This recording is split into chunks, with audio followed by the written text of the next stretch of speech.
fool, a liar, or both. And that is a quote by Anderson Cooper. Please keep that in memory. President, my mentor, members of the executive, fellow Toastmasters, especially invited guests, pleasant good afternoon to each and every one of you. Prime Minister of Bahamas, Hubert Minnis, in a nationally televised news conference, told the islands of Bahamas that Hurricane Dorian is almost upon the islands and that it is a dangerous, devastating Category 4 hurricane when it was approaching. Yes. It later developed into Category 5 hurricane. Yes. And persons in the nation are asked not to panic. They must not take any unnecessary risks. They should move to higher ground. And they should not walk or drive through any flooded waters. And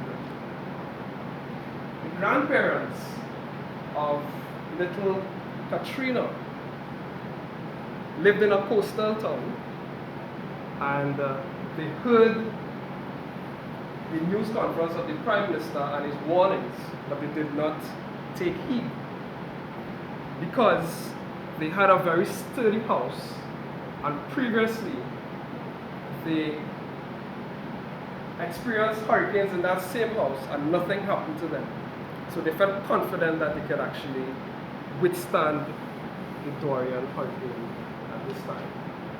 So last Sunday night, they were in their living room and they were hearing the storm beating down on the house dramatically, and although Katrina was scared, her grandparents kept on comforting her. And around 11 p.m., they sent her to her bedroom. So she went to her bedroom. And when she went into her bedroom, her grandparents said, "Badang!" And then the grandmother started to scream, "Katrina, Katrina, Katrina! Where are you? Where are you? Are you okay?" So then they ran to her bedroom. And when they approached a certain part of that house, a tree fell down and broke off that wing. So that tree was actually inside of their house. It fell through Katrina's bedroom. And the grandparents actually had to wade through branches to get to the door and then to reach to the child. And when the grandmother opened that door, she jumped back and she saw Katrina lying on the ground in a pool of blood with her head splashed right open and her brains on the floor.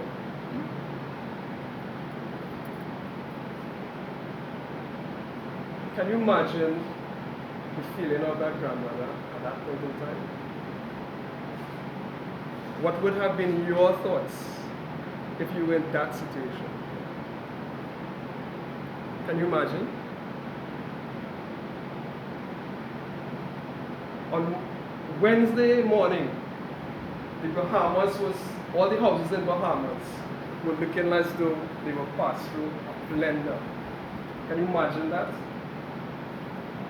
Nigel, you have been living in Jamaica. Have you experienced a Category 4, Category 5 hurricane?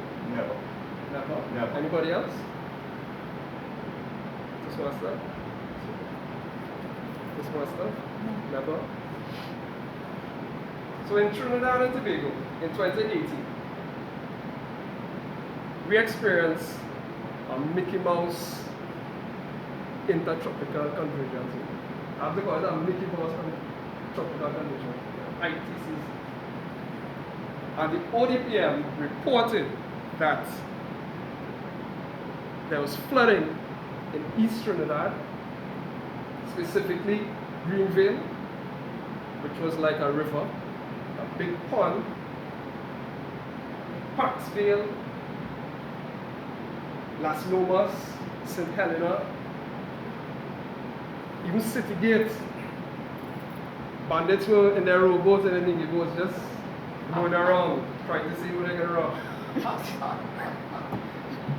Even in South, it was under total water.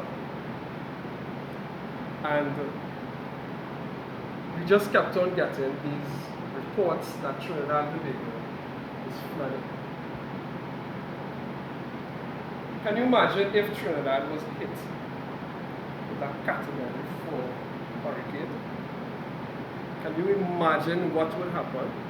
Can you imagine flooding in Trinidad multiplied by 100 if a Category 4 or 5 hurricane hit us? Can you imagine that? God, can you imagine that? So I just want to say the Salvation Army is currently making efforts for helping the Bahamas people in collaboration with the government. And we as Trinidadians can help by donating to their account at Republic Bank on Independence Square and also at First Citizens on Park and Henry Street in Forest. So I urge all of you to please make efforts just in case that we have a hurricane, and ensure that your families are secure and you know exactly what to do. And my personal opinion is that you should jump on a plane and not have to face any Category 4 or 5 hurricane. If you decide to brace the storm with your families, I suggest that you learn how to swim and also learn how to live on 1 to no meals per day, because there will be a period of 10 days for most people without any food or water. Thank you very much.